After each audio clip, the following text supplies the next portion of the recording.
قیامت کب آئے گی؟ کیا قیامت آنے والی ہے؟ قیامت کی کون سی نشانیاں پوری ہو چکی ہیں اور کون سی عنقریب ہونے والی ہیں؟ یہ سب ہم آپ کو بتائیں گے اس سیریز میں۔ ویڈیو شروع کرنے سے پہلے میری آپ لوگوں سے گزارش ہے، اگر آپ ہمارے چینل پر نئے ہیں تو ہمارے چینل کو سبسکرائب کریں۔ تو آئیے چلتے ہیں ویڈیو کی طرف۔ امام مہدی علیہ السلام کی تلاش۔ حضرت امام مہدی علیہ السلام اس وقت مدینہ منورہ میں تشریف فرما ہوں گے، اس خوف سے کہ مسلمان مجھ ناتوا کو اس عظیم الشان کام کے لیے چن لیں گے، اس لیے وہ مکہ چلے جائیں گے۔ اس زمانہ کے اولیاء کرام اور ابدال حضرت امام مہدی علیہ السلام کی تلاش میں ہوں گے کہ انہیں اپنا امیر بنا کر عیسائیوں کا مقابلہ کریں اور اسلام کو غالب کر دیں۔ مہدی ہونے کے بعض لوگ جھوٹے دعویدار ہو جائیں گے۔ ان حالات میں امام مہدی علیہ السلام خانہ کعبہ کے ایک کونے، رکن یمانی اور مقام ابراہیم کے درمیان والی جگہ تک طواف کرتے ہوئے پہنچیں گے کہ آدمیوں کی ایک جماعت آپ کو پہچان لے گی اور ان کے دل چاہیں یا نہ چاہیں وہ جماعت آپ علیہ السلام کے ہاتھ پر بیعت کرے گی۔ اس واقعہ کی ایک نشانی یہ ہے کہ اس سے قبل گزشتہ رمضان المبارک میں چاند اور سورج دونوں کو گرہن لگ چکا ہوگا اور بیعت کے متعلق آسمان سے یہ ندا آئے گی، یہ خدا کا خلیفہ مہدی ہے، اس کا حکم سنو اور مانو۔ اس آواز کو اس جگہ کے تمام خاص اور عام سن لیں گے۔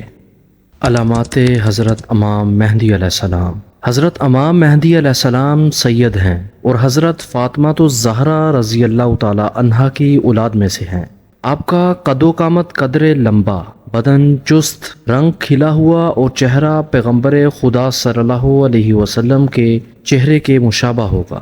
آپ کے اخلاق پیغمبر خدا صلی اللہ علیہ وسلم کے اخلاق عالیہ کی طرح کے ہوں گے۔ آپ کا اسم شریف محمد، والد کا نام عبداللہ اور والدہ کا نام آمنہ ہوگا۔ زبان میں قدر لکنت ہوگی جس کی تنگی کی وجہ سے کبھی کبھی ران پر ہاتھ مارتے ہوں گے۔ آپ کا علم لدنی ہوگا، یعنی دنیا میں موجود کتابوں سے علم کے محتاج نہ ہوں گے۔ بیعت کے وقت عمر 40 سال ہوگی۔ خلافت کے مشہور ہونے پر مدینہ کی مسلمان فوجیں آپ کے پاس مکہ مکرمہ میں حاضر ہو جائیں گی۔ شام، عراق اور یمن کے اولیاء کرام آپ کے زیر سایہ آ جائیں گے اور ملک عرب کے بے شمار لوگ آپ کی اسلامی فوج میں داخل ہو جائیں گے، اور یہ ایک خزانہ جو کعبہ میں دفن ہے جس کو رتاج الکعبہ کہا جاتا ہے، اس خزانے کو نکال کر مسلمانوں میں تقسیم فرما دیں گے۔ ابو داؤد میں ہے کہ امام مہدی علیہ السلام کے خزانے کو نکال کر تقسیم کرنے کی خبر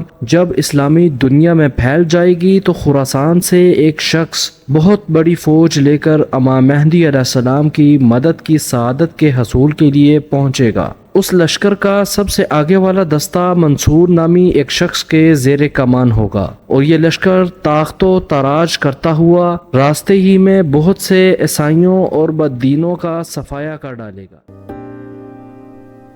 یہ تھی ہماری آج کی ویڈیو۔ امید کرتا ہوں کہ آپ کو یہ ویڈیو پسند آئی ہوگی۔ ہمارے چینل کو سبسکرائب کریں اور ویڈیو کو لائک کریں، اور ہمیں کمنٹ کر کے ضرور بتائیے گا کہ آپ کو یہ ویڈیو کیسی لگی۔